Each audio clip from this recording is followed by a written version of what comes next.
Hello everyone, welcome back to my channel. My name is Ratneet. Today, I need your help. I need your help to make a decision on what I should ban next. If you guys are watching my video for the first time or you're new here, I would like to give you a little bit of context. So I was working on a palette for 2021. My goal was to finish it up completely and I did that.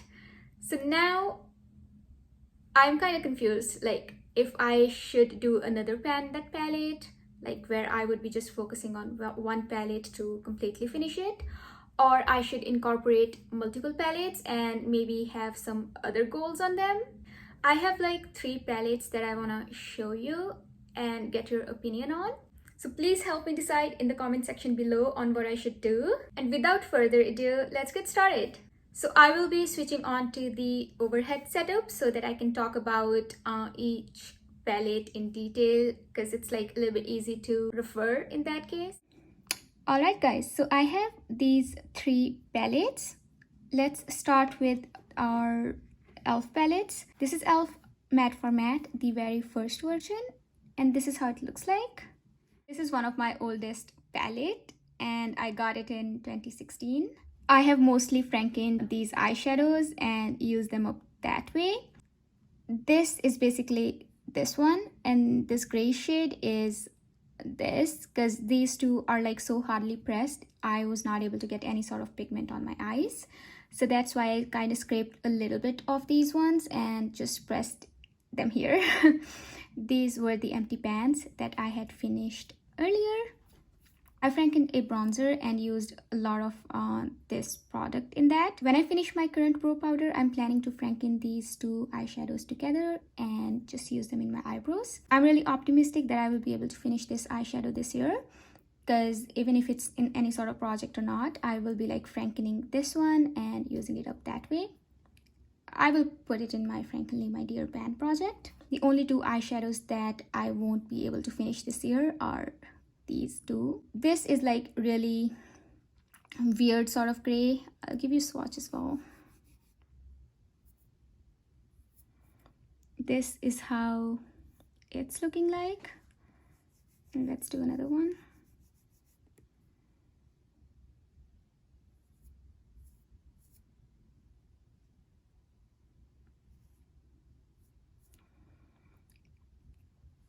These are not kind of the shades that I want to reach out on a daily basis. But I also want to get a good progress on this palette so that I would be able to finish it eventually someday. So what I'm thinking of is probably some sort of usage goal or something like that. This eyeshadow is already rolled into my Labor of Love project pan, and my goal is to use it 30 times. So I will be using this part instead. So yeah, this is this palette. Moving on to my next palette, which is Covergirl True Naked Chocoholic, and this is how it looks like. I was able to finish this eyeshadow. It was just a really beigey white lid setting shade. I used it up last year, and I also used a little bit of this eyeshadow in a franken bronzer. I've used that bronzer up, but I did franken it a little bit, and then when I started using it in my crease, I really liked this eyeshadow, so I don't want to use it up in a bronzer, but we'll see what happens in future. But yeah, and this eyeshadow I hit pan on because when I started panning in the beginning of my panning journey, which was last year in January, I never thought that I would be able to finish eyeshadows at the rate that I've been finishing them. So I tried to hit pan on a few eyeshadows, and this was kind of part of that. I'm gonna give you guys a closer look. This eyeshadow, I've been using it a lot. It's used and abused. This is really thin. I really think that if I focus on this one, I will be able to finish it. I had also frankened this eyeshadow with a light lime sort of shade, which is in my Frankly My Dear pan project. This eyeshadow, I'm anticipating to use it as my eyebrow powder. I'm gonna give you guys quick swatches of all of these eyeshadows.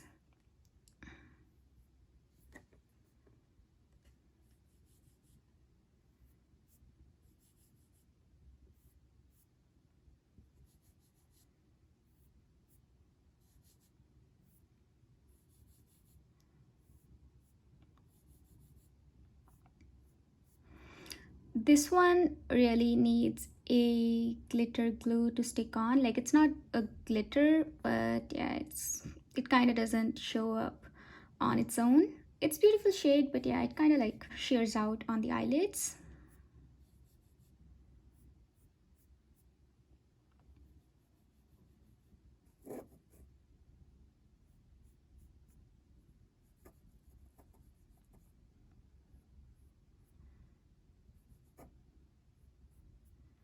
This is how the eyeshadows look overall. These eyeshadows are more of wintry fall sort of tones for me. I got this palette in 2018 and it was a gift from my cousin.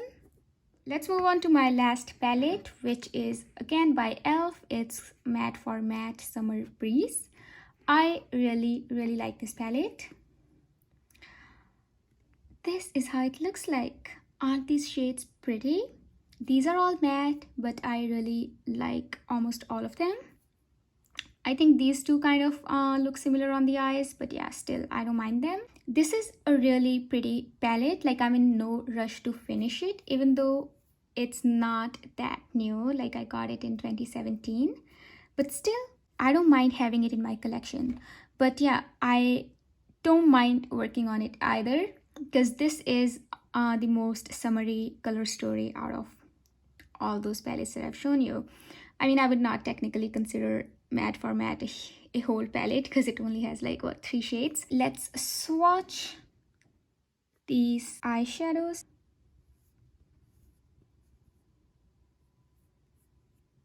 I'm not doing a good job of swatching, but we're just rolling with it.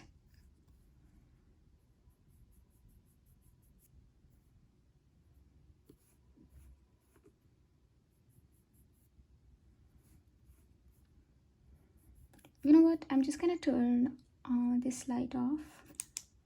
Oh yeah, this is much better.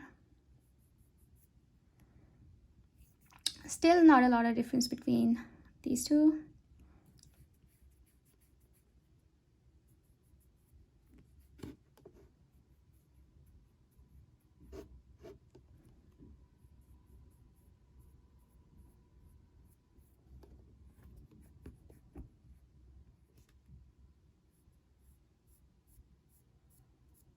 This is a beautiful mauve shade. It looks so much better in person.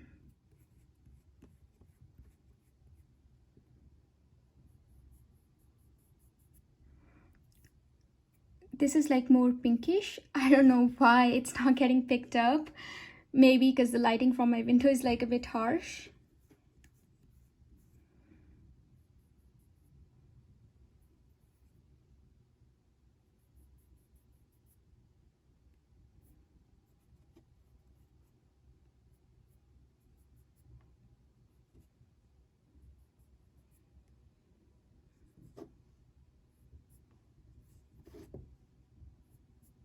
I'm not going to swatch black because that is just like a standard black color. These are all the oldest palettes that I have. Please let me guys know what you would like to see and if I should combine all 3 of them in some sort of manner. Like, I'll pick few shades from each of them, even though this doesn't have like a lot of shades, but still I'm just considering it because it's not fully completed. My main focus is like on these 2. But yeah, if you have any sort of suggestions or ideas, or what should I be doing with my next panning, or if I should not be doing any sort of panning at all, I should just be like using whatever I want, I would really appreciate your advice. That is everything I had for today's video. Thank you so much for sticking until the end. I hope you have a wonderful time. Bye!